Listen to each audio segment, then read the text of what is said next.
Yo, Fifth, I ain't gonna lie, I'm gonna give it up to you. The production on your show, incredible. Light show, incredible. The dances, incredible. The outfit changes, incredible. Significant improvement since the way you used to perform back in the day. Like, looking like you fanning a fart is a better performance than Busta Rhymes. You out your rabbit. Man, I'm chilling. I ain't bothering nobody, I'm just chilling. You know what I'm saying? I go shopping, I give me a mini leather jacket. I think I'm doing my thing. I'm my own little planet. I ain't nobody. He's always got to try to one up on me, right? Have one up on me. I get a banging leather jacket. This Busta get a leather line up.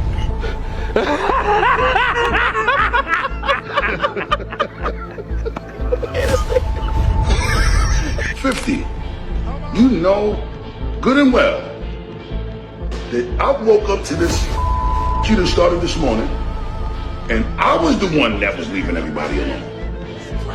So what you doing is giving false narratives, homie. You talking about you just went to buy a leather jacket. You ain't bothering nobody. You left alone. And I went and bought a leather hairline. Well, let me tell you something, buddy.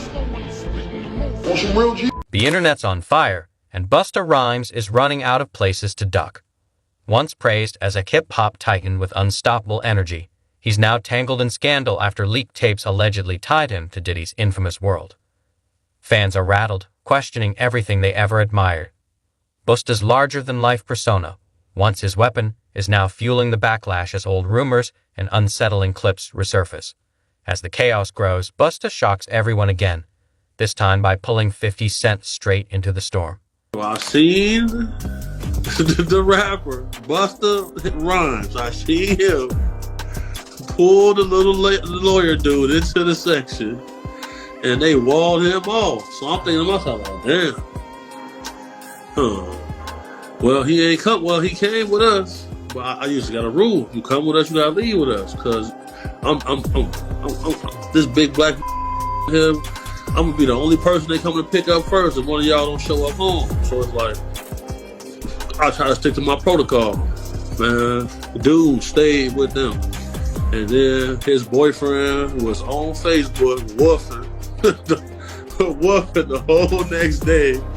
Oh, my ain't loyal and all of this shit. Wait a minute, hold on. Any one of us can look at this on Facebook? Yeah, I'm gonna find this man page, bro. Just clown. They weirdos. Cause you know, they paid me to come on the stream before. So they control. So I'm like, y'all making fake content? So when I seen them in person, Wax say, calm down, CC, it's just for the internet. It's just content. We know Busta Rhymes gay, but you can't be saying that. I'm looking like, what? And then the dude loose cannon, I'm like, CC, man, you gotta calm down, man. We just getting content off. I say, bro, we not playing, making fake content. So now that I see that's what they do, weirdos, bro. Everybody knows what a rainbow is, you know what I'm saying? Everybody knows what the sky can bring. It brings rain, it brings the sun. Like, you understand what life is too, you know? So for me to know that you have a great, you know, Raymona Harvey is Busta Rhymes, this is his real name. Anybody can get on Facebook and look up Raymona Harvey and be like, yo, that's Busta Rhymes, yo, with no wig on. And be like, yo, wild out, on your own time, but this is the information that you allow me to give to the people. I know you're a veteran of the hip hop community. Frank Ocean just recently came out with statements saying that, you know, he was in a relationship, you know, long ago. Do you think hip hop's ready for like someone of a different orientation, or are they going to be accepting of it, or what are your opinions on that? I don't know if it's just about hip hop being willing to accept it. I think the whole world is ready to accept whatever people choose to be in life. You know what I'm saying? From hip hop all the way down to just the common man that walks the streets and the earth every day. It's like we're at a place in life where, you know, we gotta respect and accept what people choose as their path that they want to walk in life. Because ultimately, you want people to choose you want people to respect what you choose as your path in your journey in life. And ultimately, you know, whatever that man does in his personal space is that man's choice and it's that man's business. I am an extremely huge fan of Frank Ocean. His music is impeccable to me. And as far as I'm concerned, I respect the dude completely. I think, you know, whatever he does at home is his business. Just keep that music popping the way you've been keeping it, brother. And you got my money from the concerts. You got my money from when you put them albums in the stores, and it ain't gonna stop. As long as you continue to contribute your greatness, God bless him, man. The moment Busta saw his name getting dragged, he convinced himself 50 Cent was behind it all. In his mind, the internet wouldn't have turned on him this fast without some serious influence, and who better to stir the pot than the king of online chaos himself. Busta threw jabs at 50's recent music, hoping to shift the heat off himself. But 50 doesn't just react, he shuts it down completely. Yeah.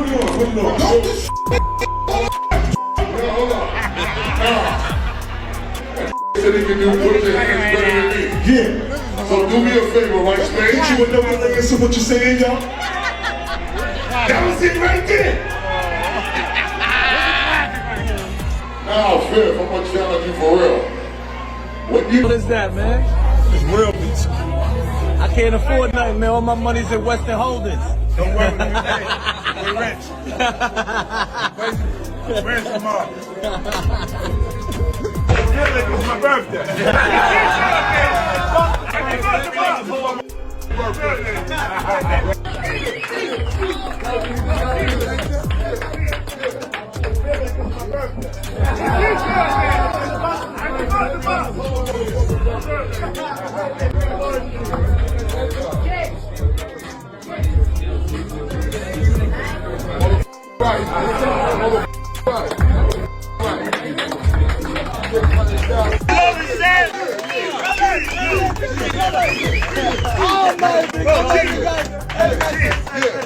I love you.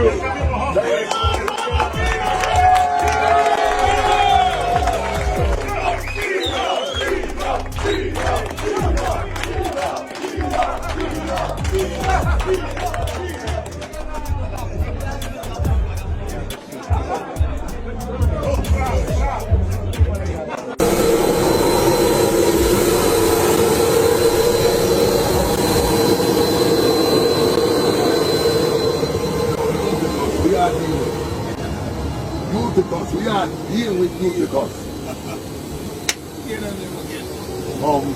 Cool for cool drink. Uticus. We are dealing with Uticus. Hello, I'm Amber. How are you? Nice to see you. Welcome aboard. Pleasure, Amber. Thank you. As we always say, the blessings don't stop, so we ain't stopping. Stay blessed up. Don't block your blessing. Know when to get out the way so that the passions can be free, to let the blessings continue to be bestowed in abundance. The birthday turn up ain't done no time soon.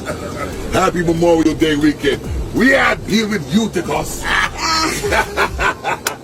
In 1 week, worldwide, 840,000 tickets sold in 1 week. 840,000 tickets in 1 week. No, hold up. Hold up. Stop. Sold 675,000 tickets before the first show in 4 days. That's because I've been out of the country. He was hitting me 3 days in a row. Like, he hit me the first day. No, hold on. He hit me the first day. Hey, yo, buddy. 50 Cent didn't waste a second getting even. Grinning on Instagram Live, he zeroed in on Busta's hairline, joking it was fading faster than his career, and the comment section exploded with laughter. But Busta wasn't about to stay silent. He fired back hard, and the exchange was pure entertainment. Never been on a tour for 5 months. We did the first show July 21st. My last show was November 21st. He's still on that same tour. Yeah, man. He don't play with that work. Ever since he first came to Violator, and the first Get Rich or Die Trying came out, he was the only one that would jump on a plane like the was a cab. Right. Go get it. That got no problem flying 20 hours somewhere and coming back home the next day. This is how he was from the beginning. So being on that tour and being able to do all of those antics every night, The way it was received was phenomenal. If Busta ever try to front on me, hit you with no delay, so what you saying, yo? Silly with that 9 milli, what the devil, yo? Yeah, I do his better than him. He better not play with me. I will and perform Busta Rhymes show. Look, man, if they try to say that if you ever thought that the Busta Rhymes was better than me, you crazy. You crazy, man. I ain't gonna lie, I'm gonna give it up to you. The production on your show, incredible. Light show, incredible. The dances, incredible. The outfit changes, incredible. Significant improvement since the way you used to perform back in the day. Like, looking like you fanning a fart is a better performance than Busta Rhymes. You out your wham with it. Keep fanning the fart. Keep fanning the fart. Hey, yo, what you say, Spliff? F50, fanning the fart Ferrari. F50, break it down. Fan it down. Man, I'm chilling. I ain't bothering nobody. I'm just chilling. You know what I'm saying? I go shopping. I give me a mean leather jacket. I think I'm doing my thing. I'm on my own little planet. I ain't with nobody. You always gotta try to one up on me, right? Have one up on me. I get a banging leather jacket. This Busta get a leather line up.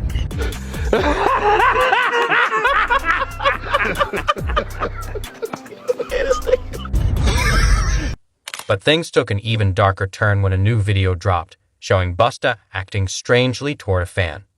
The unsettling clip only poured more fuel on the fire, sparking fresh questions about what really happens behind the scenes in the industry.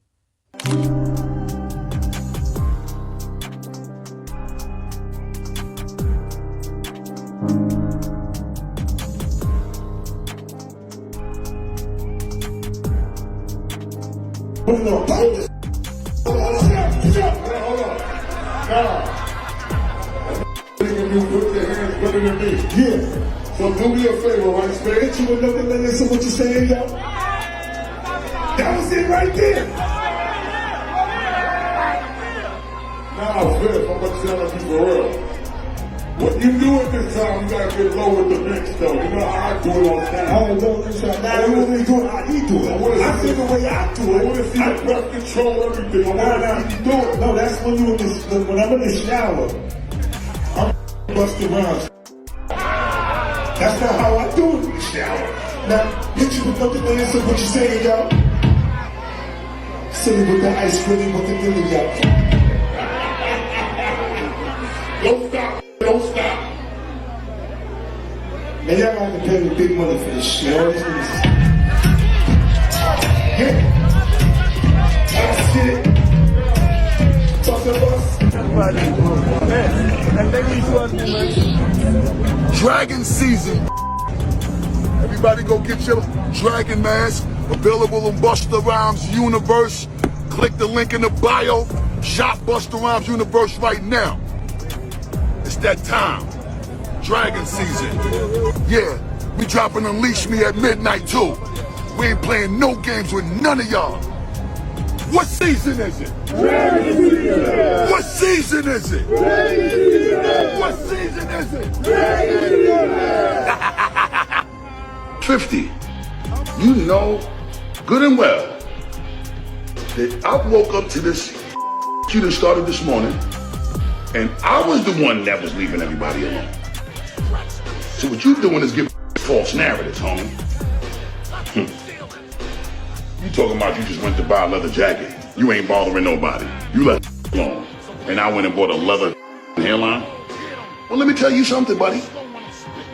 On some real G.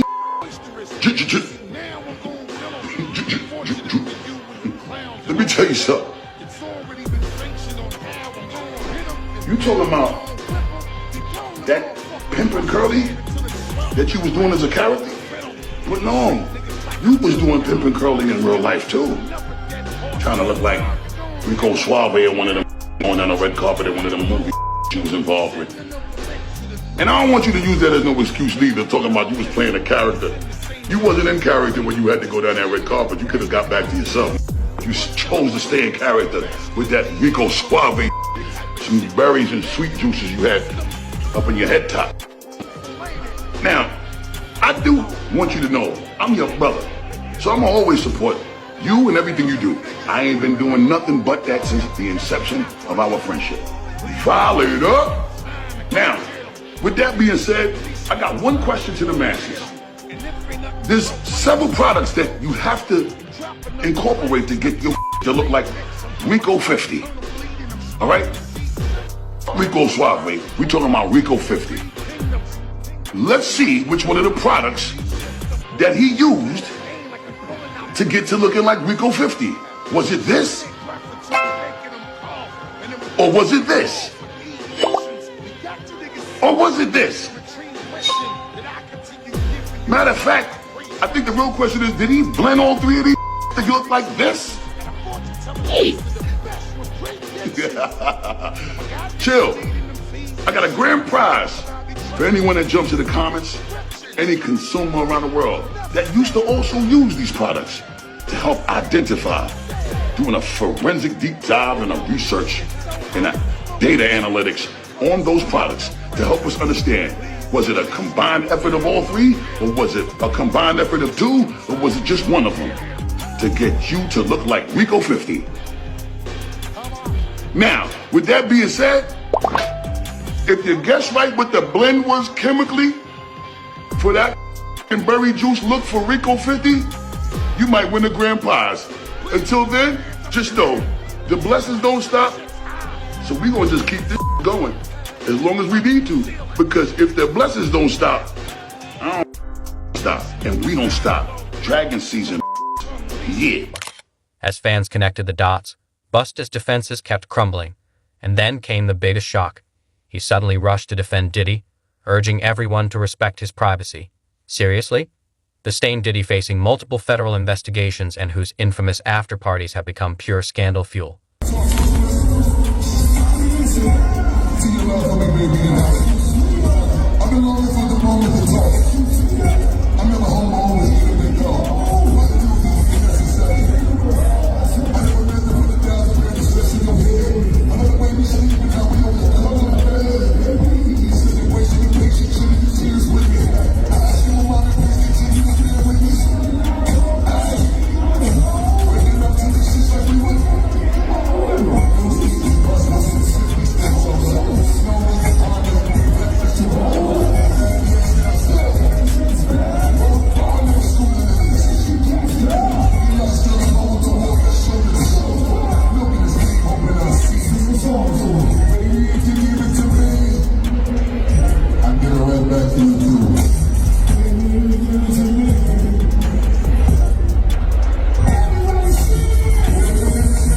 So over the weekend, a video went viral of Busta flirting with a concert goer in suggestive fashion while opening for the G-Unit boss on his final lap tour in St. Paul, Minnesota last Friday, September 15th. The clip showed him holding his microphone near his crotch and stroking it as if it was an erect while staring at a fan in the crowd and sticking his tongue out.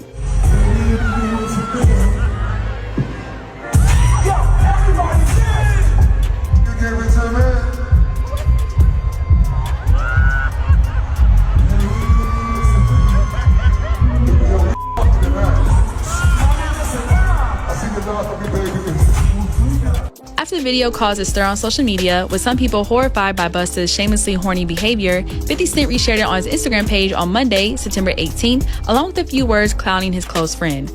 Busta stole this move from me. I used to do this to Magic Stick 10 years ago.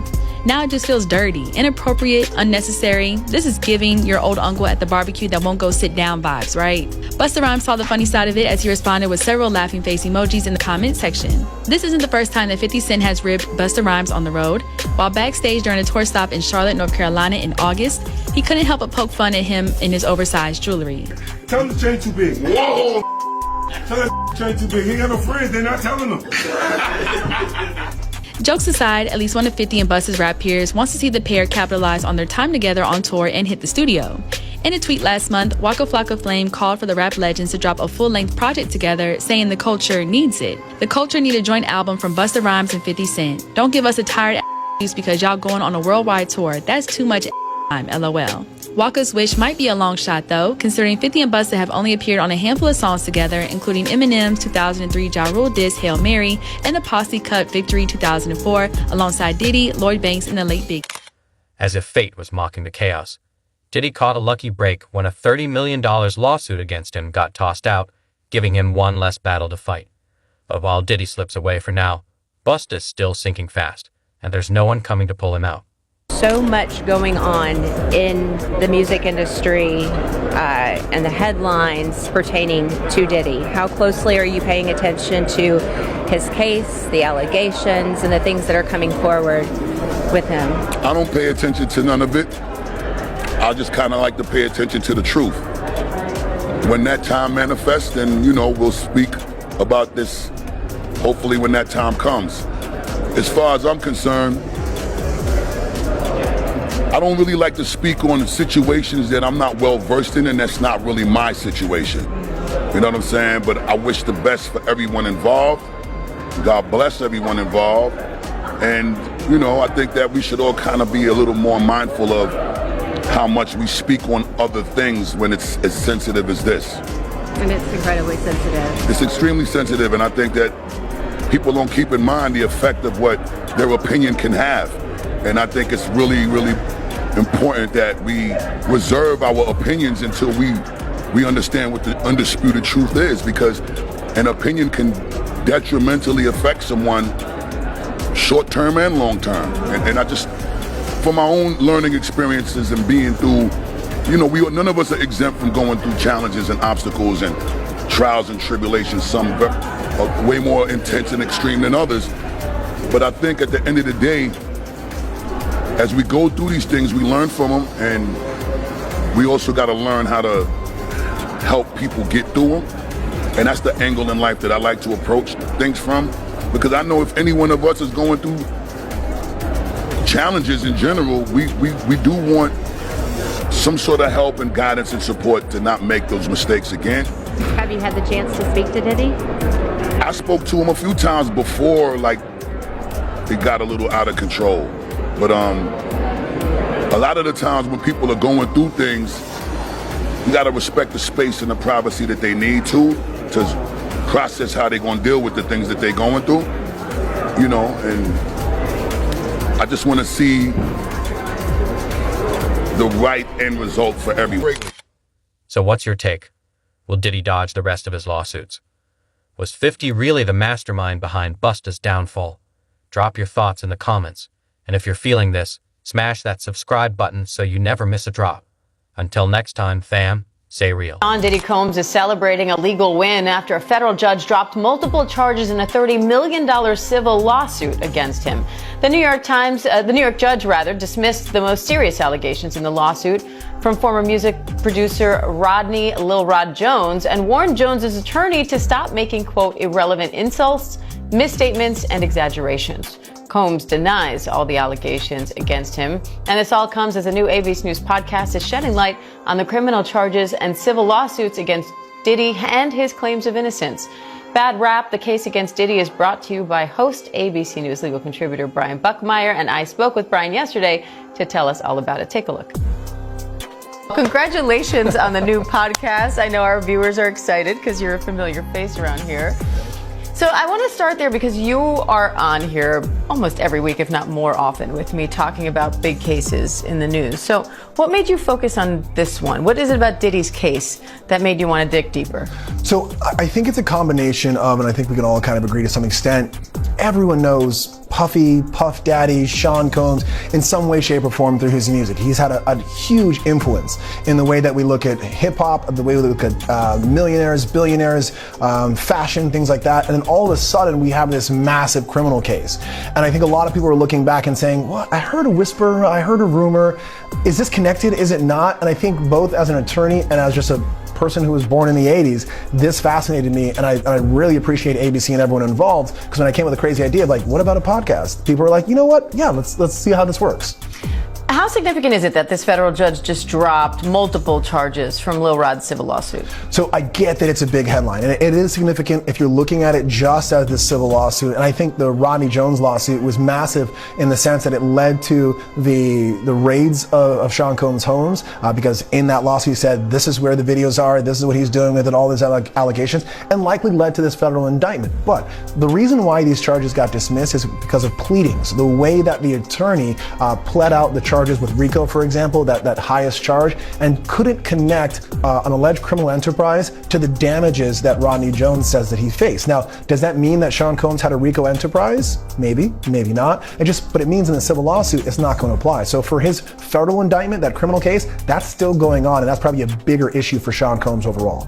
This story has gotten a lot of coverage already, and it undoubtedly will continue to. So what makes bad rap different?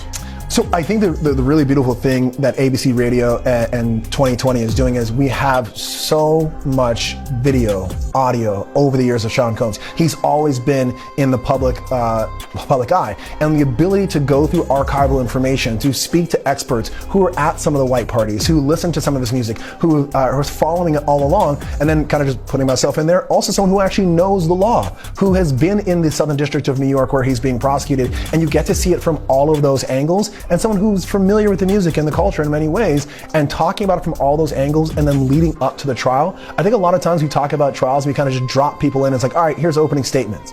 But with the podcast, you get to really follow the rise and fall of Sean Combs up into the trial, hear the controversy, hear the whispers, hear what could have really crashed his career but didn't. And then we leave you right at the trial, informed, entertained, exhilarated. And then we do it twice a week while the trial goes on. And we're going to give you those updates, give you that analysis, and also how it's all connected.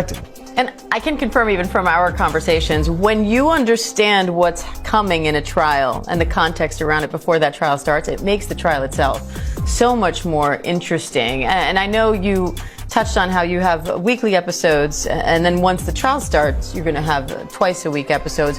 What should we expect there from those kind of live updates? I think you're going to get everything that you are accustomed to getting in ABC News Live, as well as radio, in the sense of they're already saying, Brian, we're going to have you right there sitting next to Aaron Katursky. You're going to be listening and watching. And when I come out to talk about the podcast, it's not just going to be, well, this evidence came out. It's going to be like, what was the jury looking like? What was this person doing? Unfortunately, in the Southern District of New York, we don't have cameras. People are not going to be able to watch this trial. Listening is probably going to be the best bet. And I love the way that ABC is attacking this and saying, let's put people in that courtroom as best as we can and give them a podcast that allows for that. So I think hearing about it, not just from a reporter, but also from an attorney, and hearing both of those aspects, I think you're going to enjoy it.